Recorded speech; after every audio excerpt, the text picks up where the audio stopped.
नमस्कार। आइए सुनते हैं स्वामी निखिलेश्वरानंद जी की पुस्तक आधुनिक मानव शांति की खोज में से आज का अंक। इससे पहले हम प्रत्येक परिस्थिति में शांत रहने की कला पर महाराज के विचार सुन चुके हैं। आशा है आप यह श्रृंखला क्रमबद्ध रूप से सुन रहे हैं। आज का शीर्षक है दुख और विपत्ति के पहाड़ टूट पड़े तब। महाराज बता रहे हैं कि जब दुख और विपत्ति आती है तब सचमुच में मनुष्य को ऐसा लगता है कि उसके ऊपर दुख का पहाड़ टूट पड़ा है। वह उस भार के नीचे कुचला जा रहा है, घुट रहा है। ऐसी स्थिति में मनुष्य व्यग्र हो जाता है, इधर उधर भाग दौड़ करने लगता है, लेकिन शांत और स्थिर अडिग खड़े रहकर विपत्ति और कठिनाइयों का सामना करने से वे चली जाती हैं। स्वामी विवेकानंद जी के जीवन की एक घटना बताते हुए महाराज बता रहे हैं कि स्वामी विवेकानंद एक दिन वाराणसी में घूम रहे थे। उनके पीछे बंदर लग गए तो वे तेजी से भागने लगे। जैसे जैसे वे तेजी से भाग रहे थे वैसे वैसे बंदर भी पीछे पीछे तेजी से भागने लगे। दूर खड़े एक वृद्ध सन्यासी ने यह दृश्य देखा और आवाज देकर कहा, साधु भागो मत, डटे रहो। स्वामी विवेकानंद जी ने यह सुना और वे बंदर के सामने मुंह करके स्थिर खड़े हो गए।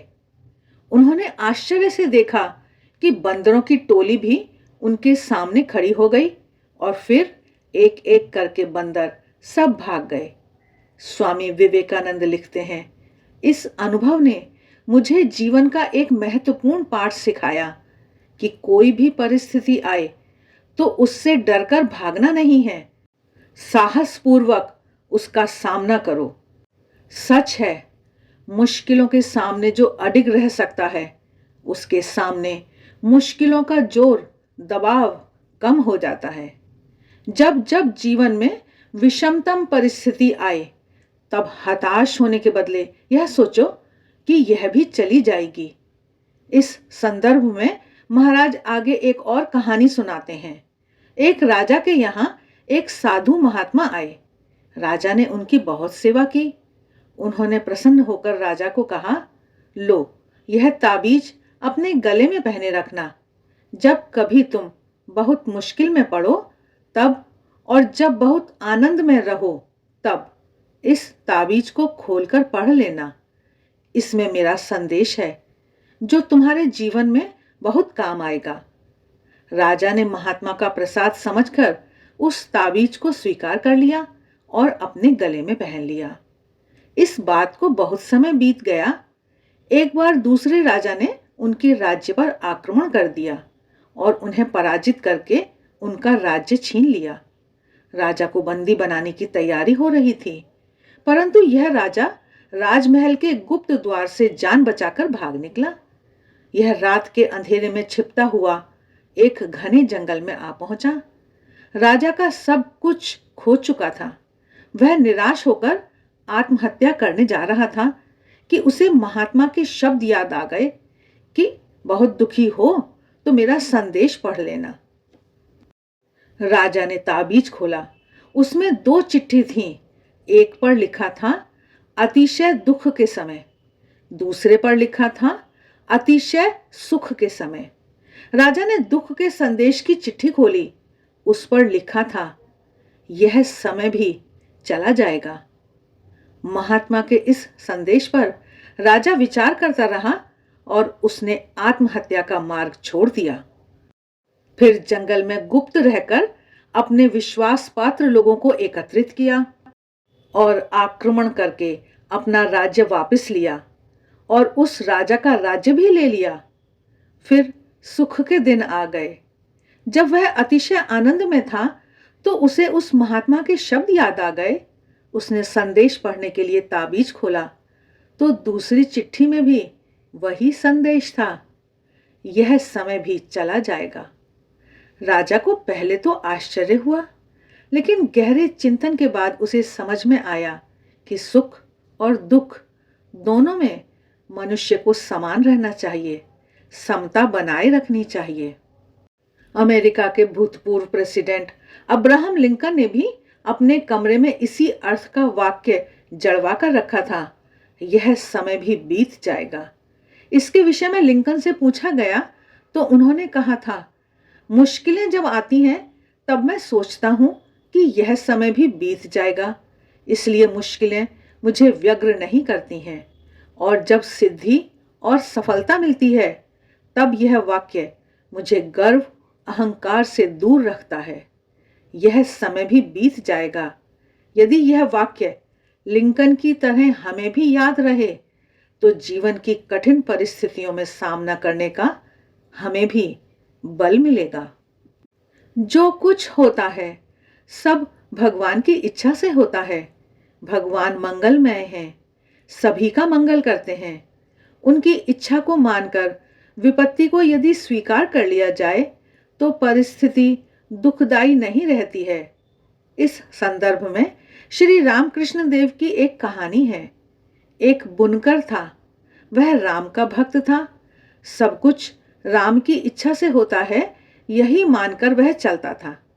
एक बार राम का भजन करते हुए अपने आंगन में बैठा था, तभी चोरी का माल लेकर 4 चोर वहां आए। उनके माल का पोटला बहुत भारी था, इसलिए वे कोई मजदूर ढूंढ रहे थे। उन्होंने इस बुनकर को देखा, कहा, चल खड़े हो जा, इस पोटले को उठा और जहां हम कहेंगे वहां रख देना। जैसी राम की इच्छा कहकर वह बुनकर खड़ा हो गया और पोटला उठाकर चोरों के साथ चलने लगा। इतने में चोरों को ढूंढते हुए वहां पुलिस आ गई।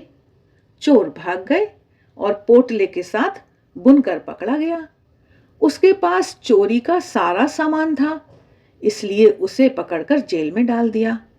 लोगों को पता चला तो अफसोस करने लगे कि बेचारा ऐसा भोला भाला राम का भक्त, वह कभी चोरी करेगा, हो ही नहीं सकता, उसे जेल में क्यों डाल दिया। कोर्ट में केस चला। न्यायाधीश ने उससे पूछा, क्या हुआ था, सच सच कहो। तब उसने कहा, माननीय, राम की इच्छा से मैं अपने घर में बैठा हुआ राम का नाम ले रहा था। वहां राम की इच्छा से 4 आदमी पोटला उठाकर आए।